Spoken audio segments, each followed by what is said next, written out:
Hello শিক্ষার্থীবৃন্দরা, কেমন আছো সবাই? আজকে আমি তোমাদের সাথে আলোচনা করব হচ্ছে 3 নাম্বার অঙ্ক নিয়ে। 3 নাম্বার অঙ্কের প্রশ্নটা দেখে নিই। দেখাও যে 5 log 10 base 5 minus log 10 base 25 equal log 10 base 125। এটা একটা প্রমাণ, মানে বাম পক্ষে হচ্ছে এই অংশটা দেওয়া, এটা থেকে ডান পক্ষ অর্থাৎ log 10 base 125 প্রমাণ করতে হবে। তো এটা হচ্ছে ক নাম্বার অঙ্ক। 3 নাম্বারে 3টা অঙ্ক দেওয়া, ক খ গ দিয়ে। তা আমি আজকে ক নাম্বারে যেটা আছে সেটা নিয়ে আলোচনা করব। তো প্রশ্নের সমাধানে চলে আসি। লেফট হ্যান্ড সাইড থেকে শুরু করা যাক। লেফট হ্যান্ড সাইড লিখে আমি কোয়েশ্চেনটা, মানে লেফট হ্যান্ড সাইডে যেটা আছে সেটা লিখেছি 5 log 10 base 5 minus log 10 base, এটা 100 তো নয়, এটা হবে হচ্ছে শুধু 25 অর্থাৎ 25। এটাকে সলিউশন করতে হবে।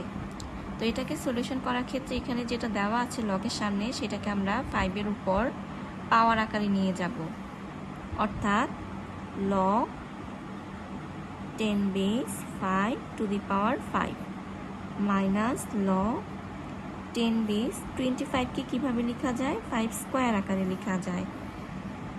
আমি জাস্ট লগের সামনে যেটা আছে সেটাকে আমি পাওয়ার আকারে নিয়ে গিয়েছি, আর 25কে 5 স্কোয়ার লিখেছি। এখন এখানে একটা সূত্র অ্যাপ্লাই হবে, সেটা হচ্ছে ভাগফলের যে সূত্রটা, অর্থাৎ ভাগ আকারে থাকলে মানে লগ বিয়োগ হয়ে যায়, আর এখন উল্টাটা হবে, যেহেতু বিয়োগ আকারে আছে সেক্ষেত্রে আমাকে ভাগ করতে হবে। তো লিখব কিভাবে? log 10 base, একটা মানে দাগ দিব, ভগ্নাংশ আকারে লিখতে হবে। উপরে হবে 5 to the power 5 আর নিচে হবে 5 স্কোয়ার, একটা ব্র্যাকেট দিয়ে দিব। কিভাবে লিখলাম? মানে ভাগফলের লগ, যেটা লগের সূত্র, মানে ভাগ আকারে থাকলে লগ বিয়োগ হয়। তো এখন উল্টাটা করেছি, বিয়োগ আছে তাই আমি ভাগ আকারে লিখেছি। এবার লিখব log 10 base 5 to the power 5 আর 5 স্কোয়ার, অর্থাৎ এভাবে হবে।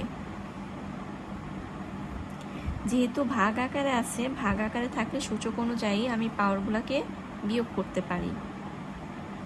দেন log 10 base 5 লিখব, 5 minus 2 হচ্ছে 3, log 10 base 5 কিউব হচ্ছে 125 অর্থাৎ 125, যেটা রাইট হ্যান্ড সাইডের সমান। তো লেফট হ্যান্ড সাইড এবং রাইট হ্যান্ড সাইড সমান। তো আমি বলতে পারি সুতরাং 5 log 10 base 5 minus log 10 base 25 equal log 10 base 125। এটা প্রমাণ করা হলো বা প্রমাণিত বা দেখানো হলো। আজকে এই পর্যন্তই। ভালো থাকো সবাই। আল্লাহ হাফিজ।